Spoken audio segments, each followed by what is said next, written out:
Hey, True Believers, Englentine here with another batch of new book reviews. That is where I'm basically reviewing something that's on the shelf at the time I record this. So if you like what you see, go on over, pick it up. Why not? Give it a try. Anyway, usually I try to do a Marvel, a DC, and an independent, but because of the way distribution's been, this time around it's mostly DC. So with that said, let's get this party started. Alrighty, so we're going to start off with Catwoman number 23. I think Blake Northcott has something to do with this one. So anyway, the big sell here I heard was twofold. One, it's the return of Snowflame, and two, there's some sort of cat girl or something that appears in this, and the speculators went, oh my gosh, we got to have this, and it ended up selling out. I don't know why this girl is so important, or if she's going to be important going down the line or not. So anywho, the story itself, Catwoman comes to an island and she gets pickpocketed, and she stops this girl. She's like, oh, you got to be better than that if you want to pickpocket me. And so she gets into a car with Snowflame and picks her up from the airport, and apparently he's having this big party and everything. It's an auction of things. And Catwoman's there. One of the things he's auctioning off is all of the information heroes have on the villains. And so everybody's expecting Catwoman to be there to steal something. They accept her, but they don't trust her because of her kind of being in the middle. Is she a villain? Is she a hero? Where does she exactly stand on all of this? And that's the meat and potatoes of the book. There's a lot of character work, and I gotta give praise for that. It's not a thrilling story, to tell you the truth. It's very repetitive. Like, they move from scene to scene and just kind of repeat the dialogue from the last scene. The bit with Snowflame, he mentions like in 6 or 7 times during the scenes that he's in, that he's high on cocaine all the time, and he loves it, and it wasn't the 80s wonderful, and he dresses like Don Johnson from the 1980s. So it does cover a lot of the same grounds over and over and over again. It's entertaining without being incredible. It's not like, wow, you got to pick up this book. It's wonderful. It's the best thing I've ever read since anything. But I don't know. Once again, I read it. I enjoyed it.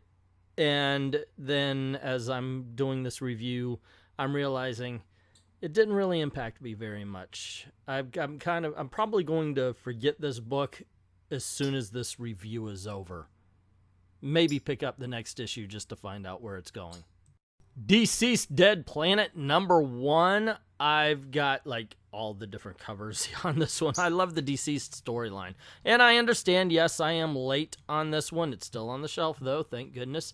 So we all know what happened if you've read the first Deceased storyline. The planet is pretty much dead. There's a group of heroes and survivors on a ship flying away trying to find a world, and they get a priority signal. A priority signal?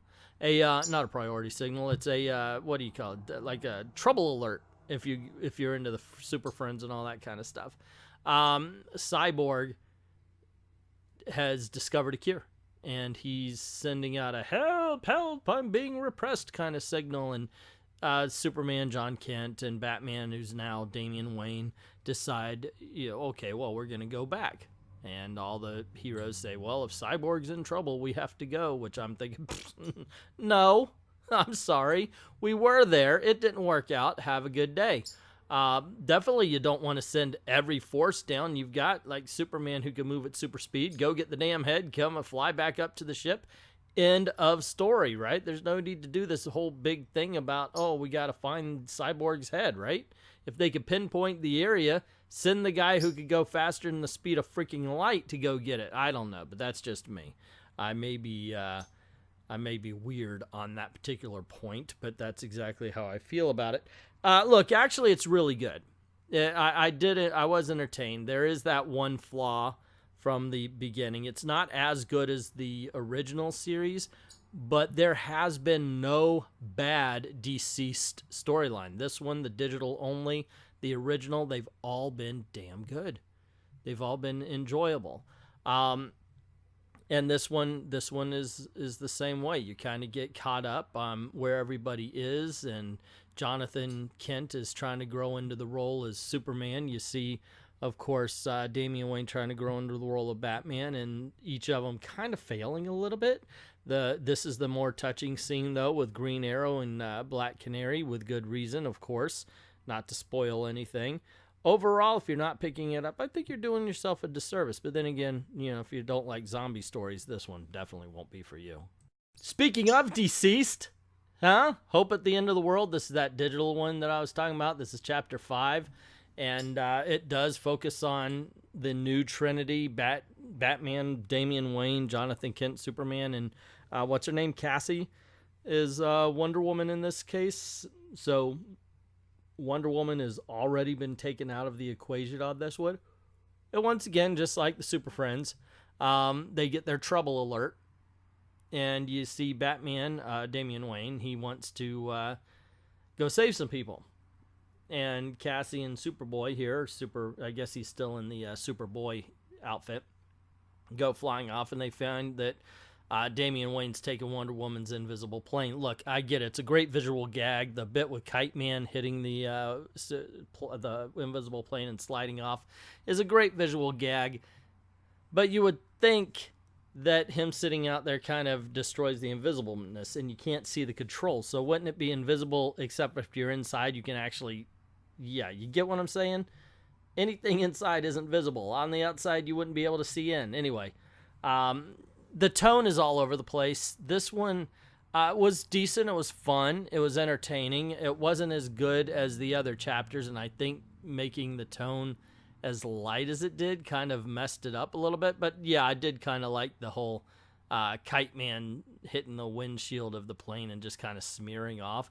You even see a little blood stain here on one of the panels of how he slid across the invisible plane. But once again, wouldn't that be... I don't know. Maybe I'm thinking far too much of the logic of Wonder Woman's invisible plane. Once again, it's a deceased storyline. I think it's very easy to have fun with it. If you've liked the other ones, I think you'll like this one. I don't know if you'll have the same trouble I did with the differing tones or not, though, because in the end, it really didn't hurt my enjoyment of it. Detective Comics 1024. You know how I feel about the 1000 number. I'm not going to get too much into that again. That being said, this has been the storyline where we have Two-Face running a church of Two-Face. Isn't that amazing? So this is the end. My only friend, the end. This is basically, you got the Court of Owls, you got all the Talons coming in, and Batman's like, yo, Two-Face, Joker's been treating you like shit all this time. So are you on his side again, or are you on my side? Or what's the deal? You gonna fight with me? You gonna fight against me? And Two-Face is like, yo, man, I'm gonna fight with you, yo. And so basically, it's a 22-page fight. I'm not joking about this. This is absolutely the last half hour of an 80s action film. And sometimes in the 80s, you would have an action movie that was absolutely fan-frickin-tastic until the last half hour. And the problem with it is that they were clever, that the script was intelligent, it showed character, it made sure everybody had a chance to shine. It was really something to watch. And then the last half hour was just pure balls to the wall action that was mindless and didn't really move the story forward. And the movie felt like it kind of stopped. And that's what this issue is. And it's kind of made me think that I have another video topic on hand here where it's not that they're writing for trades, but they're writing for other mediums. And I think this is one of those cases. I think this is a TV script or a TV movie script rather than a comic book script. I don't think that this last chapter, while exciting, it is exciting, I don't think this last chapter does anything for the story. I just don't. It's just, let's write all of the punches, let's write all of the kicks and all of everything right here. And I do think the story kind of falters a little bit. Look, it's entertaining. Once again, I'm going to use this entertaining without really being all that good, if that makes any sense, which it kind of can be fun. Look, we know movies like that where you watch it and like in the back of your head, you're like, yeah, this is kind of bad, but I still kind of enjoy it. Yeah, just kind of transfer that feeling to this comic book, and you are spot on about it. Alrighty, and as always, I put the covers up as far as me, liking them from best to worst. And in all honesty, there's no real worst here. There's just a couple of averages. So anyway, of course, Deceased Dead Planet and then Deceased Hope at the End of the World. I enjoy both universes. I enjoy, well, they're the same universe, but I enjoy both stories and both perspectives in that universe. And then I, in all honesty, I had to give it up to Catwoman. At least there was some cleverness. There was some fun with Snowflame and everything. And in the end, I kind of enjoyed that a little bit better than the Detective Comics. That being said, Detective Comics, while I think it was the weakest part of the story it was in, was still an entertaining story. There's no losers this time around. There's just, like I said, good to average, I would say. But that's just my opinion. What is yours? Let me know in the comments below. Don't forget to click like, share, subscribe, ring that notification bell, of course. And if you don't mind helping out the channel, go on over to Patreon or to Ko-Fi, drop $1 in the till. Help the channel out.